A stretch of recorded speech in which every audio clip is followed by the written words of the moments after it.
আল্লামা মুফতি মুশতাকুর নবী কাসিমি হুজুর মাঝে মাঝে বলে যে বুকের মধ্যে হাত দিয়ে দেখা উচিত আমার ঈমান আছে তো, আমার ঈমানের মধ্যে কুফরি নাই তো, আমার ঈমানের মধ্যে শিরিক নাই তো, আমার ঈমানের মধ্যে নিফাকি নাই তো।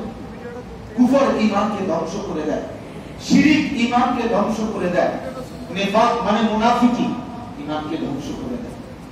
এজন্য এই যারা আমরা বসছি, কষ্ট করে বসছেন, প্রথম কথা হলো আমাদের নিজের কথা। আমি এরপরে কথা বলতেছি, আর একটা কথা বললে আমার কথা শেষ হবে, কিন্তু এই প্রথম কথা হলো নিজের ঈমানের প্রতি যত্নবান হওয়া। যুবক ভাই তোমরা আমার একটা ইনসাফের কথা মনে রাখো ভাই, সবাই মিলে প্রিয় ভাই বারবার আসা সম্ভব না, আসলেই সম্ভব না। সারা দেশ জুড়ে এই পরিমাণ ব্যস্ততা যে বারবার আসা কঠিন। আর যদি কোনোদিন না আসি, আর যদি কোনোদিন বলা না হয়, আমি অনুরোধ করছি আজকে এই কিশোর নওজোয়ান যারা আলহামদুলিল্লাহ অনেক যুবক ভাই, প্রত্যেকের কাছে ভাইয়া তোমাদের কাছে আমাদের একটা ইনসাফ। আজকে পৃথিবীতে গাজা এবং ফিলিস্তিনের মধ্যে এই পরিমাণ মুসলমান রক্তের উপরে ভাসছে, মনে হবে যেন গাজা এবং ফিলিস্তিন থেকে যদি নিচে মোটর লাগায়, আমার মনে হয় নিচ থেকে পানির চাইতে রক্ত বেশি উঠবে। এই কয়েকদিন আগে 9 বছরের একটা বাচ্চা ছেলে গাজা ফিলিস্তিনের, তার একটা ছবি পত্রিকায় দিছে।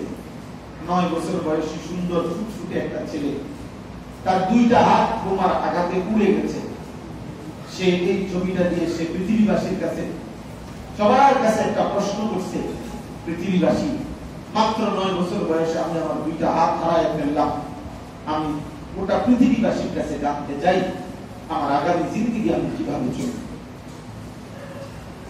আমার দোস্ত, আমার কিশোর ভাই, তুমি বলো ভাইয়া ইনসাফের সাথে, যদি তোমার ছোট ভাই এসে এই কথা তোমার সামনে বলে, 9 বছরের তোমার ছোট ভাই যদি বলতো যে ভাই আমার 2 হাত উড়ে গেছে, আমার আগামী জিন্দেগি কেমনে চলবে? তাইলে 6 বছরের একটা বাচ্চা মেয়ে সে সাক্ষাৎকার দিছে, এই গাজা ফিলিস্তিনের মেয়ে, যে আমি খেলতেছিলাম, বোমা পড়ছে, বোমার আঘাতে আমি বেহুশ হয়ে গেছি। মুশকিলে আসার পরে দেখি আমার ডান হাতটা আমার সাথে নাই, কোথায় যেন উড়ে গেছে, আমি আর আমার হাতটা খুঁজে পাই না। আমার একটা 4 বছরের বাচ্চা মেয়ে আছে, সেই মেয়েটা সারাদিন একবার জুতা হারায় ফেলে, একবার জামা হারায় ফেলে, একবার গেঞ্জি হারায় ফেলে, একবার খেলনা হারায় ফেলে, সারাদিন বিরক্ত করে। তাহলে এক বাচ্চা তো এটা বলতে পারে আমার জুতা পাচ্ছি না, খেলনা পাইতেছি না, আমার গেঞ্জিটা পাইতেছি না। কিন্তু 6 বছরের মুসলমান ছোট্ট মেয়ে বলতেছে আমি আমার ডান হাতটাই খুঁজে পাচ্ছি না। প্রিয় বন্ধু, উম্মতের যখন এই হালাত, মুসলমানের যখন এই হালাত, তখন তোমার করণীয় এই তো যে তুমি শুধু মোবাইলে নারী ছবি, অশ্লীল দৃশ্য, জিনা, ব্যভিচার এটাই তুমি দেখবা, এই তো দায়িত্ব, এটাই ইনসাফ না। তুমি এক ওয়াক্ত মালিককে সিজদা দিবা না, তুমি একটু সিজদা দিয়া এক ফোঁটা চোখের পানি ফেলে আল্লাহর কাছে একটা দোয়াও করবা না। তুমি তোমার সেই নারী ছবি, নাচ গান, মোবাইল, অশ্লীল দৃশ্য, তোমাদের অনেক ছেলের চুল কাফেরের মতো, বেঈমানের মতো, ইহুদির মতো, খ্রিস্টানের মতো। আহা মুসলমান, মুসলমানের ঘরে জন্ম নিয়ে এত পাশা হইলা কেন? মুমিনের ঘরে জন্ম নিয়ে এত নির্মম হইলা কেন?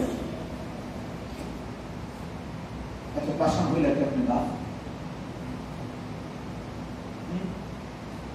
এজন্য প্রত্যেকটা ছেলেকে আলাদা বললাম, প্রিয় ভাই, তুমি না জাগলে, তুমি সেজদা না দিলে, তুমি চোখের পানি না ফেললে, আগামী দিনের বিজয়, ইসলামের পতাকা, কালেমার পতাকা উড়াবে কে? মাহদীর পক্ষে লড়বে কে?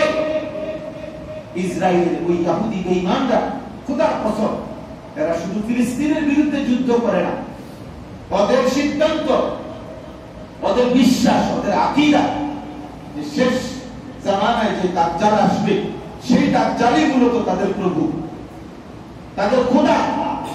আল্লাহ নবী সাল্লাল্লাহু আলাইহি ওয়াসাল্লাম স্পষ্ট হাদিস আছে, কসম আল্লাহ আমি নিজে পড়ছি, নবীজি বলছেন দাজ্জালের সাথে 24 ঘন্টা 70,000 ইহুদি তার সাথে থাকবে,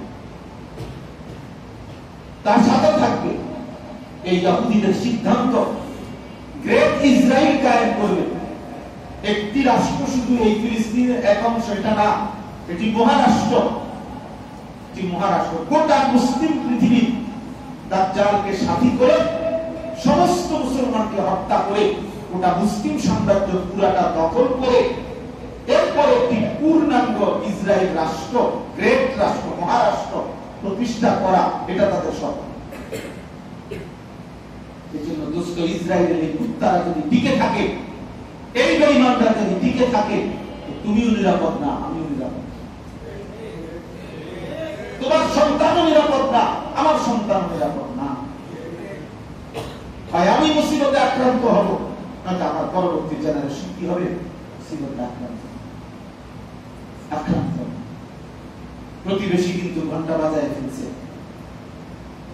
কাঁটাতালের প্রতিবেশী কিন্তু যুদ্ধের ঘন্টা বাজায় ফেলছে, অস্ত্রের ঝনঝনানি চলতেছে, এবং তৎক্ষণাৎ কথা উচ্চারণ করবার আগে ইসরায়েলের বেঈমান ইন্ডিয়ার বেঈমানকে হাত মিলায় দিয়েছে। কি অর্থ কি? তোমার কি জানে ইসরায়েলের এখানে কি? এজন্য হিসাব মিলাইতে হবে। একটি জম্মু কাশ্মীরে মুসলিম সংখ্যাগরিষ্ঠ অঞ্চলে সন্ত্রাসীদের আক্রমণে হিন্দু কোন এক অফিসার মারা গেছে, সেটা সন্ত্রাসীদের বিচ্ছিন্ন আক্রমণ। এই একটা ইস্যুকে কেন্দ্র করে গোটা ইন্ডিয়ার মধ্যে এখন মুসলমানদের উপরে অবর্ণনীয় জুলুম চলতেছে। মুসলমানের বাড়ি ঘর থেকে বিধ্বস্ত ভাঙা চুরা শেষ করে দিচ্ছে। ওয়াকফ বিল পাস করে মুসলমানদের ওয়াকফ সম্পত্তি, মসজিদ, মাদ্রাসা সব ছিনায় নেওয়া ষড়যন্ত্র বাস্তবায়ন করছে। তাইলে ভাইয়া কতদিন? আমার এই জন্য অনুরোধ করছি, কতদিন ফিলিস্তিনের মুসলমান আজকে ৭৭ বছর একটানা 1948 সাল থেকে 2025 ৭৭ বছর যাবত তারা রক্ত দিচ্ছে এই ইসরায়েলের হাতে। কাশ্মীরের মুসলমান আজকে ৭৮ বছর এই ভারতীয় বেঈমানদের হাতে রক্ত দিচ্ছে 1947 সাল থেকে। রোহিঙ্গা মুসলমান আজকে 61 বছর 1964 সাল থেকে বার্মার বৌদ্ধ বাহিনীর হাতে রক্ত দিচ্ছে। তাহলে মুসলমান কোথাও ৭৭ বছর ধরে জুলুম, কোথাও ৭৮, কোথাও 61 বছর। তুমি আর আমি আজীবন শুধু মোবাইল টিপবা আর গাড়ি দেখবা আর এই রং তামাশায় জিন্দেগি কাটাইবা। তোমার উপরে আমার উপরে কোনো মুসিবত আসবে না, কোন বোমার আঘাতে তুমি আমি উড়ে যাইব না, এর কি নিশ্চয়তা, লিখিত গ্যারান্টি কার কাছে আছে? কিসের ভিত্তিতে আমরা সেজদা দেই না? কিসের ভিত্তিতে আমরা আল্লাহর গোলামি করি না? কোন যুক্তিতে আমরা হারামের মধ্যে ডুবা? আমাদের মেয়েরা বেপর্দা, আমাদের স্ত্রীরা বেপর্দা, আমাদের লেনদেন, সুদের লেনদেন, কিস্তির লেনদেন। অর্থটা কি? আল্লাহর সাথে এভাবে প্রকাশ্য বিদ্রোহ করে যে সুদখোর, যে কিস্তিখোর, সে তো কোরআনুল কারীমে স্পষ্ট আছে, সে সরাসরি আল্লাহর সাথে যুদ্ধ করে। ফাদাবু বিহারবিন মিনাল্লাহি ওয়া রাসূলিহি, আল্লাহ বলছে যদি সুদ না ছাড়ো, অবৈধ ইনকাম যদি না ছাড়ো, তবে আমি আল্লাহ এবং আমার রাসূলের সাথে যুদ্ধের ঘোষণা শুনে নাও। তাই আমরা যে আল্লাহর সাথে এভাবে বিদ্রোহ করে আমরা টিকবো তো? কথা বলেন না কেন? এই জন্য ভাইয়া, রাত গভীরে আমি এক মুসাফির, সেই আবার আমার অঞ্চলে আমি এখনই আবার ফিরে যাইতে হবে। তাইলে আমি আপনাদের কাছে বিশেষভাবে অনুরোধ করছি, আপনারা আপনাদের প্রত্যেকের ঘর সামলান, আপনাদের স্ত্রী, আপনাদের ছেলে, আপনাদের মেয়ে, বাবারা যারা অভিভাবক আছেন, আপনারা যত্নবান হন। ছেলের নামাজ আপনার জিন্দেগির ডিউটি, আপনার মেয়ের পর্দা তোতা পোষণটা আপনার ডিউটি। ঘর যদি পূর্ণ শেষ করে না দিতে পারেন, পৃথিবীর কেউ জিজ্ঞাসা করবে না, আল্লাহ জিজ্ঞেস করবে না। জমি কিনে না দিতে পারলে, দুনিয়ার প্রয়োজন পূরণ শেষ করতে না পারলেও কোনো সমস্যা নাই, কিন্তু বাচ্চাকে, সন্তানকে, পরিবারকে ওয়া'মুর আহলাকা বিস-সালাহ, নামাজের আদেশ করা, নামাজে অভ্যস্ত করা, আল্লাহর হুকুম পালনে বাধ্য করা, খোদার কসম, এটা আমাদের জিম্মাদারি। এটা আমাদের দায়িত্ব, এটা আমাদের দায়িত্ব, এটা আমাদের জিম্মাদারি, এটা আমাদের প্রথম কর্তব্য। আর ছেলেরা তোমরা যারা আছো ভাই, আমার প্রিয় ভাই, তোমাদের কাছে অনুরোধ, এই নারী ছবি 12,000 টাকার একটা মোবাইল, 16,000 টাকার একটা মোবাইলের কাছে হেরে যাও। এক মুসলমানের টাকা জমা এত অল্পতে হেরে যাওয়ার কথা না। অল্পতে হেরে যাওয়ার, তুমি হেরে গেলে ইসলাম হেরে যাবে, তোমরা যুবক হেরে গেলে আল্লাহর দ্বীন হেরে যাবে, আগামী পৃথিবীতে কালেমার পতাকা উড়বে না। এজন্য নওজোয়ান প্রিয় ভাই, যে কয়জন এখানে আছো, নামাজ পড়ো, আল্লাহকে সিজদা করো, আল্লাহকে সিজদা করো। আল্লাহ তাআলা কোরআন কারীম স্পষ্ট বলছে, যে সিজদা করে না ইবলিস, একটি মাত্র সিজদা, আল্লাহ তাকে বলছে ওয়া ইন্না আলাইকা লা'নাতা ইলা ইয়াউমিদ্দিন, আজকে থেকে নিয়ে কিয়ামত পর্যন্ত তোর উপরে আমি আল্লাহর লানত। জন্য প্রিয় বন্ধু, সিজদা না করলে লানত। যে কপালে সিজদা নাই, ওই কপালে লানত, ওই কপালে লানত। যে কপালে সিজদা নাই, ওই কপালে থুতু, থুতু ওই কপাল। কারণ আল্লাহ তাআলা দুনিয়ার কোন কাজের জন্য কপাল বানায় না। কপাল দিয়ে উপার্জনের কোন কাজ হয় না, কামে রোজগারের কোন কাম কপাল দিয়ে হয় না, বুঝলেন? হাত দিয়ে হয়, পা দিয়ে হয়, চোখ দিয়ে হয়, কান দিয়ে হয়, কিন্তু কপাল দিয়ে দুনিয়াবি আয় ইনকামের কোন কাজ করা হয় না। তাহলে কপাল এটা আল্লাহ কেন বানাইছে? কপাল রব্বে কারীম শুধুই বানাইছেন সিজদা দিয়ে। এজন্য সিজদা কাকে বলে হুজুর? ওয়াদউল জাবহাতা আলাল আরদ। সিজদার সংজ্ঞা কি? সিজদা বলেই হলো জমিনের মধ্যে কপাল রাখা। তার মানে কপাল বানাইছেই কি জন্য? সিজদা। এজন্য আমরা পাক্কা নিয়ত করি, আমাদের ঈমানের মজবুতি দরকার, আমাদের সিজদা দরকার। আমাদের আল্লাহর সাথে সম্পর্ক ছাড়া আমাদের বিজয় আসবে না। জাতিসংঘ আমাদের ফয়সালা করবে না, ইউরোপ আমাদের ফয়সালা করবে না, ওই বুড়া শয়তান ট্রাম্প নামের ওই বেঈমান ওই কোনোদিনও মুসলমানের সমাধান করে দিবে না, করে দিবে না। আমাদের সমাধান একজনই, আমাদের আল্লাহ। আমাদের রক্তই আমাদের সমাধান, আমাদের শাহাদাত, আমাদের খুন, আমাদের জিহাদ, আমাদের কিতাব, আমাদের যুদ্ধ, আমাদের মালিকের নুসরত, এটাই আমাদের সমাধান। আমাদের চোখের পানি, আমাদের দোয়া, আমাদের সিজদা। আল্লাহ নবী সাল্লাল্লাহু আলাইহি ওয়াসাল্লাম স্পষ্ট হাদিসে আছে, বদরের যুদ্ধের দিন 313 জন সাহাবীকে দাঁড় করিয়ে নবীজি যুদ্ধ শুরু করে নেন। ওলামা কেরামকে জিজ্ঞেস করেন, নবীজি আগে সাহাবীদেরকে বলছে তোমরা দাঁড়াও, আমি বললে যুদ্ধ শুরু করবা। 313 জন বদরি সাহাবীকে দাঁড় করিয়ে নবীজি পিছনে আসছে। আয়েশা একাকী পাহাড়ের নিচে সমতল জায়গাতে আল্লাহ নবী সাল্লাল্লাহু আলাইহি ওয়াসাল্লাম সিজদা দিয়েছে, চোখের পানি ছেড়ে দিয়েছে, সিজদা দিয়ে কান্না শুরু করছে আর দোয়া করছে আল্লাহর কাছে, আল্লাহ আল্লাহ আমি তোমার কসম করে বলি, তুমি আমার ওয়াদা দিছো সাহায্য করবা। আজকে আমার এই সামান্য পুঁজি 313 জন মাত্র, মক্কার 13টি বছর আমি রক্ত ঝরিয়ে আমি আল্লাহ আমার এই কয়টা পুঁজি, আমার পুঁজি 313 জন, আমার আর লোক নাই। আমার এই 313 জনের এই ছোট্ট কাফেলা আজকে যদি তুমি ধ্বংস করে দাও দুশমনের হাতে, আল্লাহুম্মা ইন তুহলিক হাযিহিল ইসবাবা লান তুরাদা ফিল আরদ, তাইলে মালিক মনে রাখো তোমার জমিনে আর তোমার ইবাদত করার কেউ থাকবে না, তোমার আর সিজদা দিবে কেউ মাওলা, তুমি আমাদের বেইজ্জতি করো না। এইভাবে নবীজি যখন কাকুতি মিনতি করে কান্না শুরু করে দোয়া করতেছে, খোদার কসম কোরআন শরীফে আছে আল্লাহ জিবরাইল পাঠাইয়া বলছে ফাস্তাজাবা লাহুম রাব্বুহুম, আরে বন্ধু আমি আপনার দোয়া কবুল করে নিলাম।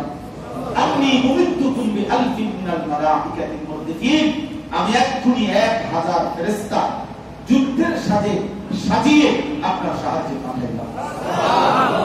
তাই প্রিয় বন্ধু, মুসলমানের বিজয় আমার নবী সাল্লাল্লাহু আলাইহি ওয়াসাল্লামের সিজদা, চোখের পানি, দোয়া। তাহলে সিজদাতে আমাদের বিজয়, চোখের পানিতে আমাদের বিজয়, আমাদের দোয়াতে আমাদের কি আমাদের বিজয় আসবে। ফিলিস্তিন জিতবে, ইসরায়েল হারবে ইনশাআল্লাহ।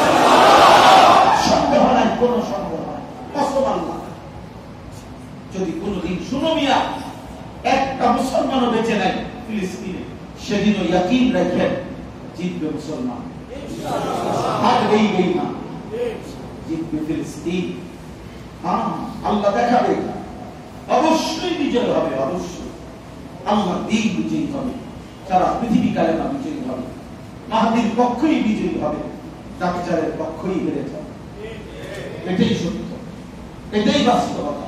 কিন্তু দেখার বিষয় হলো আল্লাহ দ্বীনের জন্য আমি কামে লাগছি কি কথা বুঝেন না, এটা আমার মূল বিষয়। আল্লাহ কাউকে না কাউকে দিয়ে উপযুক্ত আল্লাহ দ্বীনের জন্য আল্লাহ তাআলা উপযুক্ত বাহিনী দিয়ে দ্বীন বিজয়ী করবেন। কিন্তু আমারই দিলেন কি, আমারই দিলেন কি? আমিও তো আলহামদুলিল্লাহ দিন রাত দোয়া করি। আমার 3.5 বছরের মেয়ে বাচ্চা, আমি তারাও মুখস্থ করাইছি, মা আব্বু বড় বড় ফিলিস্তিন। আমার 7 বছরের চাইতে ছোট বাচ্চাকে নিয়েও আমি পুরা স্লোগান ফিলিস্তিনের জন্য মিছিলের পুরাটা টাইম তার সাথে নিয়েছিলাম যে বাবা নিয়ত করা, বাবা আমি জান দেবো, তুই জান দিবি না, কিন্তু বিজয় হবে মুসলমান। রক্তের নজরানা দিচ্ছে ইমানরা, একদিন রক্তের মাঝ থেকেই ইমানের কথা হবে। শুনবেন একদিন ভোরে, একদিন ঘুম থেকে থেকে শুনবেন ফিলিস্তিন বিজয় হয়েছে, ইসরায়েল ঘিরেই গেছে। ইহুদি জাতি এরা কোনোদিনও জিতে নাই, এদের ইতিহাসে কোনো বিজয় নেই। এই বনু নজির, বনু কুরাইজা, বনু কাইনুকা, খায়বার কোথাও জিতছে ভাইয়া? এদের বিজয়ের কোন ইতিহাস? এরা চির পরাজিত জাতি। ফুটবলের মতো ইহুদিরা, ফুটবল ফুটবল আর ইহুদি এক কথা। ফুটবল শুধু লাথি দিতে হয়, ফুটবল খেলার নিয়ম হাত লাগাইলে হ্যান্ডবল হয়, রেফারি বিচার দেয়। ঠিক ইহুদি জাতি পৃথিবীর কোন জায়গায় স্থির হয়ে বসতে পারে না, সর্ব জায়গায় তারা লাথি পেয়েছে। আজও ইনশাআল্লাহ ইসরায়েল থেকেও একটু তারা লাথি খাবে ইনশাআল্লাহ। তুমি আগায় আসো, তুমি সেজদা দাও, তুমি চোখের পানি ফেলো, তুমি একবার হাত তোলো মালিকের কাছে, রাজি তো ইনশাআল্লাহ? সর্বশেষ কথা হলো আপনাদের কাছে আমার প্রিয় ভাই মুফতি জুবায়ের ভাই আপনাদের কাছে যে কথাটা তুলে ধরছে, বিষয়টা হলো এই শেষ কথাটা আমি বলি। গত বছর আমি দিনাজপুর জেলায় আগস্ট মাসে এক চিল্লা সফর করছিলাম। 40 দিন আল্লাহ রাস্তায় দাওয়াত ও তাবলীগের মেহনতে আমি নিজে সশরীরে চিল্লা সফরে ছিলাম। আমি দিনাজপুর, এই তখন আমি দিনাজপুরের 10টা উপজেলা 40 দিনে আমি ঘুরছিলাম, কাজ করছিলাম আলহামদুলিল্লাহ। তখন আমি সচক্ষে দেখছি, নিজ চোখে দেখছি যে শুধু দিনাজপুর জেলার মধ্যে প্রতিটা উপজেলায় শত শত খ্রিস্টানদের গির্জা, খ্রিস্টান মিশনারিদের মাকড়সার জালের মতো, একেবারে ব্যাঙের ছাতার মতো, একেবারে নিখুঁত। আমার কাছে মনে হয়েছে ঠিক কত কিলোমিটার বাই কত কিলোমিটার একটা একটা গির্জা হইতে হবে, এটা নিশ্চিত একটা পরিকল্পিত নকশা আছে। এইভাবে আমি এটা হঠাৎ করে একটা হয়েছে এরকম, এটা মানে নিখুঁত পরিকল্পিত ছক। পরবর্তীতে এটা আরো শুনতে শুনতে আমি একবারে দিনাজপুর শেতাবগঞ্জ, বোচাগঞ্জ ওইখানে আপনার গেছি। ওইখানে অনেক ভিতরে গিয়ে দেখছি 1796 সালে, আজ থেকে 229 বছর আগে আপনাদের এই উত্তরবঙ্গের দিনাজপুরে সেই ইউরোপ থেকে, লন্ডন থেকে, কলকাতা, কলকাতা থেকে এই দিনাজপুর উইলিয়াম কেরি আপনার সমুদ্র পথে, নৌপথে, নৌকায় এখানে এসে তার এবং তার অনুসারীরা খ্রিস্ট ধর্ম প্রচার করেছে। এবং সেখানে বিশাল পল্লী, বিরাট এলাকা, সে খ্রিস্টানদের প্রত্যেকের জন্য একটা আলাদা আলাদা বাড়ি আছে, একেবারে ঢাকা শহরের ফ্ল্যাটের মতো ছোট ছোট বাড়ি, খুব অত্যাধুনিক বিল্ডিং না, বাকি আলাদা আলাদা বাড়ি। এই আপনাদের দিনাজপুর এবং উত্তরবঙ্গের এই 8টা জেলায়, রংপুর বিভাগের 8টি জেলার মধ্যে একেবারে মাকড়সার জালের মতো মিশনারিদের তৎপরতা, প্রতিনিয়ত তারা আমাদের সরল প্রাণ মুসলমান অথবা আদিবাসী অথবা অন্য ধর্মাবলম্বীদেরকে খ্রিস্টান বানাচ্ছে। আমি গতকালকে মাহমুদ ভাই কুড়িগ্রাম যেখানে গেছি, ফুলবাড়ি চর গোরখমন্ডল একটা এলাকায়, কালকে প্রথম আমি যেখানে গেছি, আমি আজকে 2 দিন আপনাদের এখানে উত্তরবঙ্গে, আজকেই শেষ, আবার চলে যাবো। তো ওইখানে আমি দেখছি একজন মুরতাদ, ওনার দাওয়াত দিতে আমরা জুবাইর ভাইয়ের সাথে গেছি, যে ওই লোকের সাথে আমি নিজেও কথা বলছি। তারা 2 ভাই, এর মধ্যে একজন যিনি মেন, সে আসগর আলী তার নাম, ওই পরিষ্কার বলতেছে 2007 সালে সে খ্রিস্ট ধর্ম গ্রহণ করছে। এর আগে সে 7 বছর ওই এলাকার একটি মসজিদের ইমাম ছিল। 7 বছর যে মুসলমান জুমার নামাজ পড়াইছে, সেই মুসলমান কিভাবে খ্রিস্টান হয়? তার বাড়িতে স্পষ্ট এখনো আছে, আপনি গিয়ে দেখেন 2টা ঘর, একটা ঘরের মধ্যে লেখাই আছে বিবিটি চার্চ, এটা চার্চ তার গির্জা। এরপরে ভেবে দেখেন আপনারা, আপনাদের এই উত্তরবঙ্গের মধ্যে এইভাবে প্রতিনিয়ত মুসলমানদেরকে খ্রিস্ট ধর্মে ঢোকাচ্ছে। এই জন্য আপনারা ইনসাফের সাথে মনে রাখেন, সমস্ত আম্বিয়া কেরাম ওনাদের জিন্দেগির মেহনত ছিল কালেমার দাওয়াত, ঈমানের দাওয়াত, আল্লাহ প্রতিটা বান্দাকে কালেমা লা ইলাহা ইল্লাল্লাহ দাওয়াত, এটাই ছিল নবীদের মেহনত। এজন্য জুবাইর ভাই একটা সুন্দর কথা বলে যে এটা শুধু নবীওয়ালা মেহনত না, আম্বিয়াওয়ালা মেহনত, অর্থাৎ সমস্ত